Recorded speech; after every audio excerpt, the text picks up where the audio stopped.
Alrighty, y'all. Welcome to Joe's Retro World. Today, we're going to take a look at my top 10 picks of all time. Alright, y'all.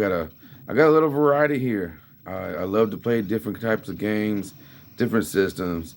As you can see, I do favor one system, and that is the PS2. That was when I was in my 20s.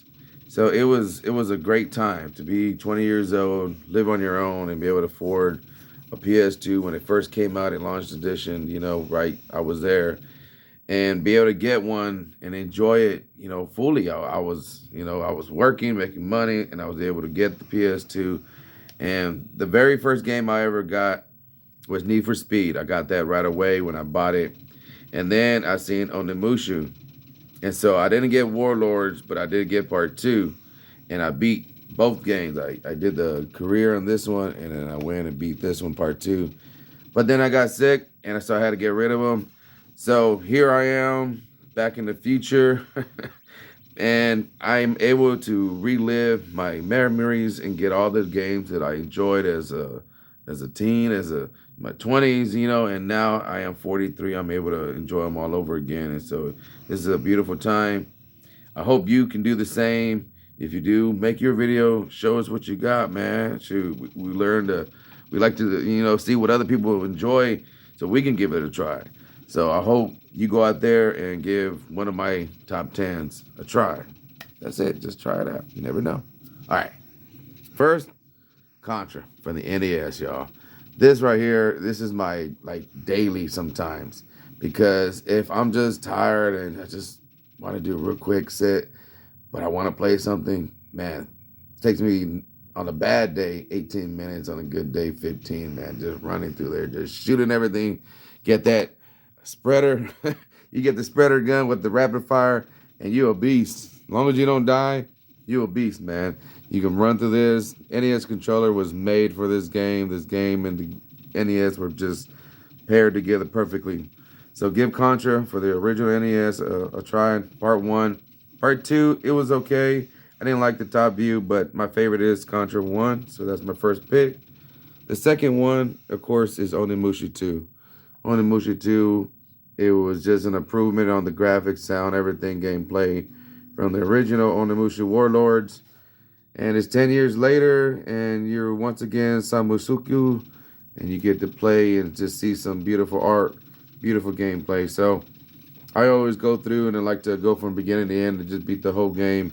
And then once I do that, I go to the next one right here. Yeah, that's in my special blockbuster case.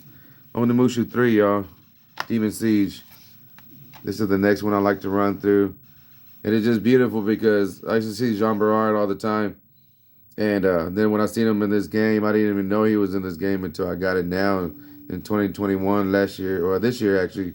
I just got it because I got it, 3 weeks ago? So yeah, I didn't even know he was in the game. I just never played it, so I got it, and I love it. So I've been playing the heck out of that now too. I'm halfway through that. But one I got when I got after Need for Speed, after I beat that one, I went and got Devil May Cry 2. Oh man, this was cool. I had never played Devil May Cry Part 1, so I didn't even know what this was. And so I got it, and I just fell in love with it. It was cool that it came with 2 discs, and I was like, oh man, what? I mean, I get 2 games, and and I was like, oh, this is just cool, too cool. You can play with different characters. So I would sit on my days off and literally play for like 12 hours from morning to night and just try to beat it and then start all over and do with the other girl, and complete all the missions. But when this bad boy came out, Devil May Cry 3, I never could even play it and beat it. It was so hard that I was so used to playing just part 2, they amped it up because people were complaining that this was too easy. So when they made part 3, it was extremely hard. I literally could not beat it. I still can't beat it. And I got it on normal mode. Yeah.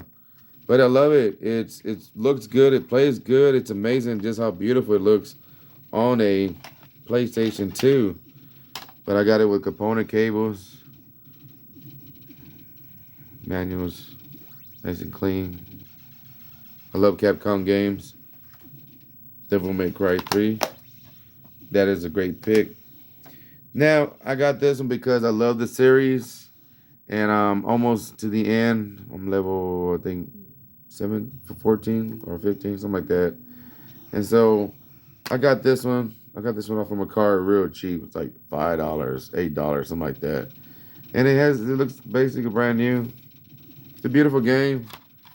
It's more, of course, hack and slash again of Devil May Cry. Basically, it's about the same, but this one's way better than Part 5. The new one kind of sucked. I didn't even want to get it. So that's not in this top 10 pick because to me it sucked. But Devil May Cry was good. It is worth playing. Devil May Cry 3 is awesome. You have to play it. Hopefully you can beat it because I can't. And Devil May Cry 2, try to beat it and then beat it on Devil mode. That way you can unlock all the other stuff. And even with doing that, I still couldn't beat this one. That's crazy. I could beat Devil mode on this, but not 3. But okay. Right over here, my other love is Need for Speed Underground. Now, if you're new to the channel, you don't know that I show this game a lot to test other controllers, whatever out there, the way the screen looks, all that sound. I always go to this game. I just love racing this game. The dynamics, the engine, the way the game looks and sounds. I mean, when you just, and you can hear it, you can hear the car next to you. Then they got the best music soundtrack ever, man. And it was in THX surround sound, whatever, that beautiful Dolby also. And it was really fun. It was really fun to play. And I hated that they changed the music totally, completely different on part 2 of this. So I don't play part 2. I have it, but I don't ever play it. This is my go-to, Need for Speed Underground. Get it. It's out there for cheap. You can find it everywhere. Get it and play it and enjoy that, baby. And then next, right after that, because I do love racing games, I fell in love with Gran Turismo 5. And this was $5 with Call of Duty game. And it came for $6.50 altogether. Shipping and handling, it was sad. And I don't understand why people don't love this game. It is a beautiful game. It has a lot of maps, a lot of cars. You can do so much in this. Yeah, unfortunately, the online service is gone, but it's still a fun game. There's so much you can do in this. It's so realistic when you're on the gravel, you're just running. The different cars, you can tell the way that it grips the ground, the way it burns the tires if you give it too much gas. I mean, for PS3, this game looks beautiful on 1080p on any TV, any monitor. And then if you got a great sound system or even some beautiful headphones, oh my God, it's like if you're in there. It's like if you're there. You can hear the gravel road. You can hear the sound of the pebbles, the cobblestone, the grass. And you're hitting in gravel. Everything. It's beautiful. I've never tried Forza. But from all the racing games, it was a vast improvement. I wish I can get Need for Speed Underground in this exact upgraded style. That would be awesome. This game just looking this beautiful on the PS3. That would be nice. That would be really, really nice. All right, now down to the last 2. Now over here, I have a favorite from when I was growing up. And I've beaten this game multiple times. And I did it. The first time it took me about a month, and this is the Star Fox.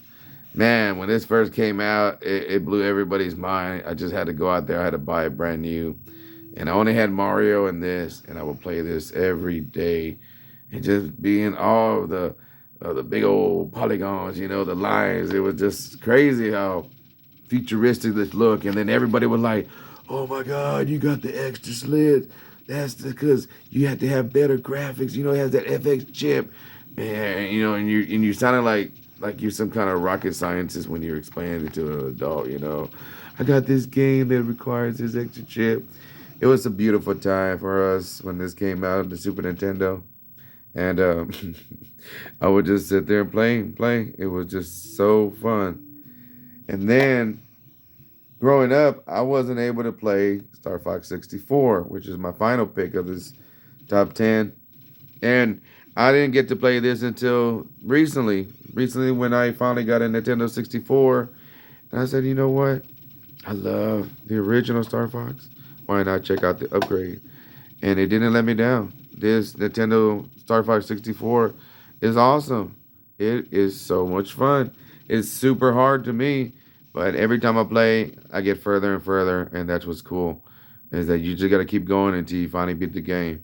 So I don't stop. I always just try to keep and keep on until I can finally beat a little more, little more. I don't sit and just bore myself by playing one and getting burning down on one. No, no, no, no. Every day I pick a different one. Every week, I got a different ones. But I always go back to these top 10 and pick from these top 10 to play almost every week. It's just, they're fun as heck, man. They're just really great games. Um, right here, you can see this is a little gameplay of Contra real quick.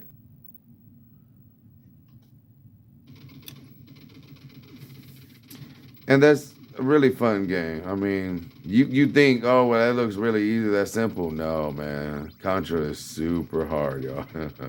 It's super hard. A lot of these games are super hard, but once you get used to them, it'll be like nothing, man.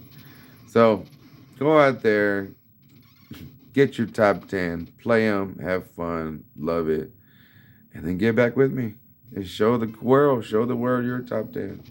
All right, y'all. Until next time, peace of much love from Joe's Retro World.